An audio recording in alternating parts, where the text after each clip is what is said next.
Well, we love to bash on the media, don't we? It's fun to talk about all the dirty communists in the American media, and we should be exposing them because the media does matter. But what do you do when they wear judges' robes, FBI badges, a general's uniform? Well, that puts you in quite a pickle as a country, and that is where we remain. These problems didn't magically disappear because we voted Donald Trump back into office in November. Joining me now, former FBI special agent, gosh, that's still cool to say, and co-host of the American Radicals podcast, my friend Steve Friend. Okay, Steve, let's start with the judges. Got a couple judges in handcuffs. I say that's a good start. I know you probably echo that. What do you make of all this? Well, yes, I do echo that sentiment 100%. But I think it is just the tip of the tip of the tip of the iceberg here.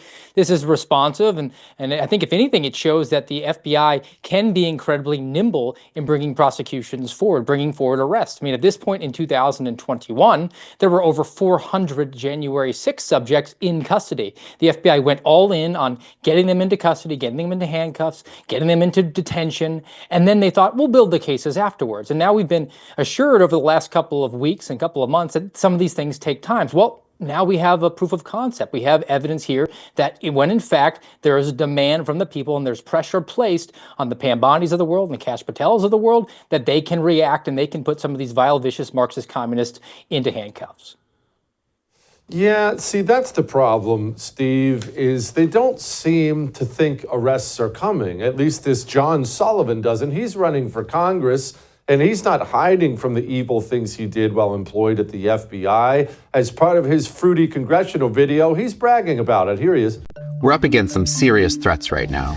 From skyrocketing costs to Trump and billionaires corrupting our government. And I can't just sit on the sidelines and watch. Because for 17 years, I was an FBI intelligence analyst, working in secret to keep us safe from global threats and the insurrectionists who stormed our Capitol. But now that the threat is coming from inside the White House, I had to leave the FBI and step forward so I can finally tell you who I am. Hi, I'm John. No, I can say that now. I'm John Sullivan. I'm a dad, a husband, a public servant, and a cancer survivor, and I'm running for Congress. For years, I fought for you in secret, and now I want to keep fighting for you in Congress. I'm John Sullivan. Classified. It's not classified. John Sullivan for Congress. Join me. Steve, I've been warning people that Linda Fagan at the Coast Guard was not a one-off, that there are Fagans everywhere in this government. They're all over the FBI. You're looking at a Fagan right there. It's obvious. And now I'm supposed to go to sleep at night knowing that Fagan was in the FBI's intelligence division for 17 years? 17 years, that's almost a full government career, which means he came in right around the time that Barack Obama took office, which sort of checks very nicely with the fact that we completely remade our entire federal workforce there. Here's a guy who pulled the mask completely off. He was a communist the entire time that he was there. And look, the intelligence cadre within the FBI leans far to the left. I mean, these are people who are paid professionally to write term papers that in effect are laundered through the FBI and drive its mission forward. And if that guy is there, and I guarantee you he's surrounded by fellow travelers intellectually, they push the agency itself further and further to the left, which is how you've gotten a FACE Act application during the Joe Biden administration of over 90% against pro-lifers. And it was used more than at any other time in its 30-year history. And Joe Biden was only president for 4 years. These people are legion within the FBI, and they feel very confident right now about coming out and announcing what they've done. They are not apologetic, and there needs to be a reaction and quickly. Steve, why are they so confident? That's part of what I don't get. I know we have new leadership at the FBI, but the FBI agents who do these things, I mean, we had to let go of that guy in New York because he was just publicly bragging about, I'm not going to do that. Why are they so confident? Look, if there's anything that I know about federal workers is that they will lick their fingers and put it in the air to see where the winds are going, because wherever the momentum is, that is where they were following. You're talking about James Dennehy in New York City, who was issued a directive to hand over the Epstein list to the Attorney General and to the FBI director and refused to do it. And when he was forced to retire and collect his pension, mind you, he was walked out with a color guard formation and a bagpipe ceremony to the standing ovation of hundreds of employees.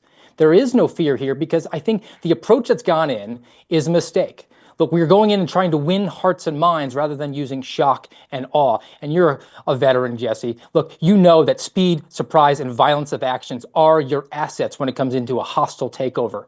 Instead, what we're getting is the slow walkout, the slow roll, and as a result, the momentum, the opportunity to really get the groundswell going and get those federal workers on your side. It's just hasn't happened. And as a result, we've seen the James Dennehy's, we've seen the Brian Driscolls who refused to hand over the January 6th list to the Attorney General, and we've seen the Stephen Jensen's, who was the J6 warlord by his own telling, who actually drafted and planned the way that the FBI responded and investigated January 6 cases, being promoted to the assistant director in charge of the Washington field office, because I think that the snakes that work at the Hoover building, on the 7th floor particularly, they are professionals at wrapping themselves and coiling themselves around new leadership in the form of Dan Bongino and Kash Patel, and they are just whispering sweet nothings into their ears and delaying them and getting them bubble wrapped in a place where they're not able to actually bring about the quick arrests and the policy changes that the American people expected when we issued the mandate in November of last year. So you're worried these changes are not coming for the FBI. Instead of patiently waiting, you think that these changes aren't coming at all.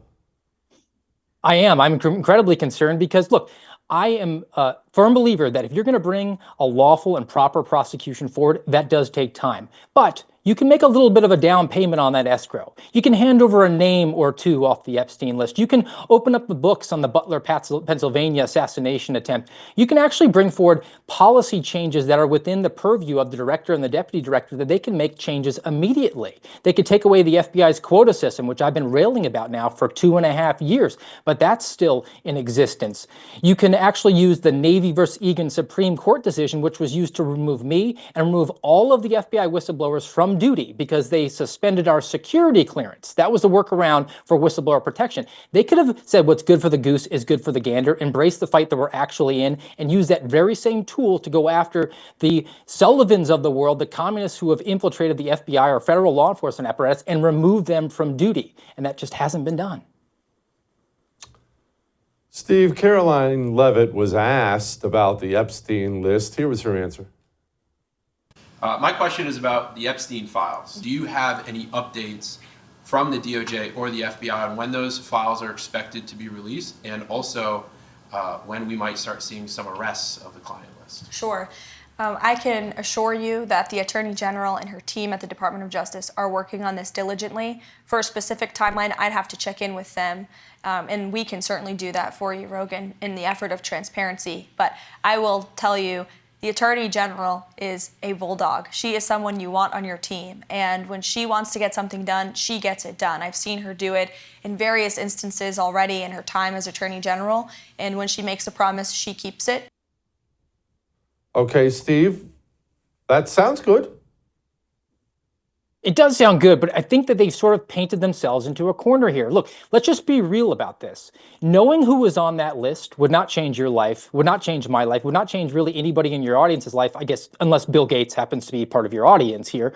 But knowing that the FBI and the DOJ had stood up, say, a task force that mirrored what we saw with January 6th and was actually going after these people, and they said, look, we want to bring a very buttoned-up prosecution. We're looking at 200, 250, 300 potential subjects. These things take time, and that is what the FBI does. Long-term, complex investigations, they would get that grace from the American people. But instead, they went for the splash, and they said, we're promising you this list, and they failed to deliver. And as a result, people are growing impatient, and the workforce over at the FBI saw a little bit of a stumble. They failed to take the beaches at Normandy, and if you don't take the beach on that initial amphibious assault, the speed, surprise, violence of action that is necessary to win this war, to win the FBI and the DOJ back, cannot happen. You can't work your way into the hedgerows until you take the beach, and this stumble that they had with the Epstein list was that initial beach landing, and it just didn't take.